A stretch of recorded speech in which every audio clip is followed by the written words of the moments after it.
So recently I've been playing Tower of Fantasy and honestly it's just not very good. For those who are not aware, Tower of Fantasy is the latest anime RPG game that is trying to emulate the success of Genshin Impact. And a lot of people hyping this game will avoid comparisons to Genshin Impact or just vehemently claim that they are uniquely different. And honestly, they are right. From what I've experienced, Tower of Fantasy somehow manages to be uniquely worse than Genshin Impact in every aspect. The combat in the game is very boring and just flat out annoying to engage in. How it works is that fundamentally the damage you inflict is directly correlated to how fast you can press the left click button on your mouse. And I just found myself getting severe tendonitis while playing the game. It got to the point where I would actually alternate through the mouse click spam on all of my fingers in my right hand, and then I would switch the mouse to be controlled by my left hand instead, giving my right hand a break for a bit, and then I would just rinse and repeat that process over and over again. That is the level of mouse click spam we are talking here, and I honestly can't exaggerate it enough. So right off the bat, the game is just not physically healthy to play. But then the actual combat is also just mind-numbingly boring and lame too. Standard enemies that you will find in the open world just have this annoying combination of having a ludicrous amount of HP while also being too demented to attack back at you. So the engagements are just super easy and long and boring. Like whenever I would engage an enemy, I would just lock on and spam the mouse click button while browsing the internet on my other monitor to keep myself somewhat entertained for the 5 minutes. And I can't even fathom how boring the combat in this game would be for someone who is not privileged with a second monitor. And the world bosses are not any better. Even though the world bosses for sure can hit hard, the thing is there is this freeze time on dodge mechanic in the game that is honestly not too hard to time right. So when multiple players are fighting this one boss, this freeze time effect is basically constantly on, rendering the boss completely immobile. It honestly feels like you're just attacking lifeless statues in this game, and the hit sound effects being very metallic sounding adds to that undesirable feeling. Ultimately, the combat is so bad that I eventually just tried to avoid as many engagements as possible while progressing through the game, and really the only time I would fight is when I was forced to from the main quest line.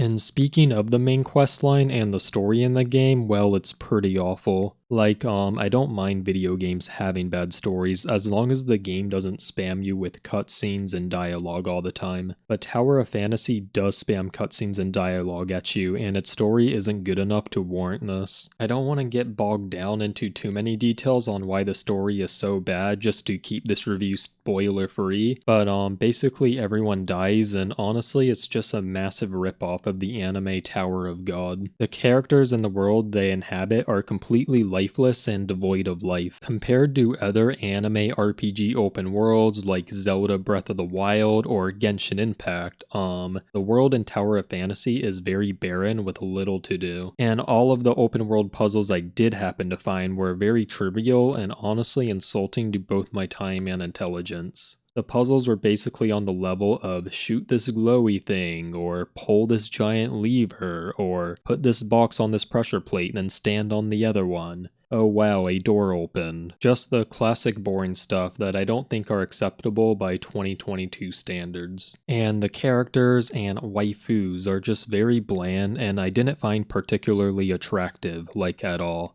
In my reviews, the way I go about judging a character design is to roughly sketch out how said character looks at the top of my head. If I can make a somewhat accurate sketch, then the design clearly made an impression on me. Unfortunately, I failed to recall and sketch how any character in Tower of Fantasy looked while working on this review. Even the character I myself created in the character creation screen at the start of the game, I completely couldn't recall the look of. Besides the lackluster story, boring combat, and bland characters, just the overall feel of Tower of Fantasy is lacking in polish. The character movement feels awful because it lacks any smooth turn rate, and climbing mountains in the game also feels bad as it often just spazzes out your camera angles. For these basic but important gameplay mechanics such as running and climbing, it honestly feels like the developers just copied and pasted the basic functionality from a top answer on Stack Overflow and didn't bother to optimize or smooth it out. Additionally to the general gameplay feeling lazily implemented, the physics in the game also feels bad and just not finely tuned. There is no sense of gravity or weight, and oftentimes my character would just randomly float in the air for seconds at a time while doing combos. And again, I have to speculate that the physics engine, or lack thereof, was just lazily copy-pasted from a Stack Overflow post with a little thought. As someone who is technologically skilled, it's just so apparent to me that Tower of Fantasy has a very poor core game engine and that they're just trying to hide it with cute anime characters. Alright, so the main thing that I've yet to bring up, but that does for sure 100% set Tower Fantasy apart from its competition, is that it is an MMO. So you will see other players sharing the same world map as you while you play. And though I did like seeing the other players and just kind of saying hi to them and whatnot, unfortunately the game being an MMO ultimately ends up being yet another negative that ruined my experience. You wouldn't believe how many times I was griefed by other players. Like, this one puzzle involved you to place a box on a pressure plate, and then you as the player would have to go stand on the other pressure plate a couple meters away. But the thing is, this other player kept removing the box that I was placing on the pressure plate while I was heading towards the other pressure plate. So basically, I was just stalled from progressing in the game, and there wasn't a whole lot I can do about it. So yeah, even the main selling point of Tower of Fantasy being an MMO just ends up amounting to being more of a negative in my opinion. Overall, I was not impressed by Tower of Fantasy, like, at all, and honestly it just felt like a cheap Chinese knockoff of Genshin Impact. As for my final score, I would give the game a mere 3.4 out of 10.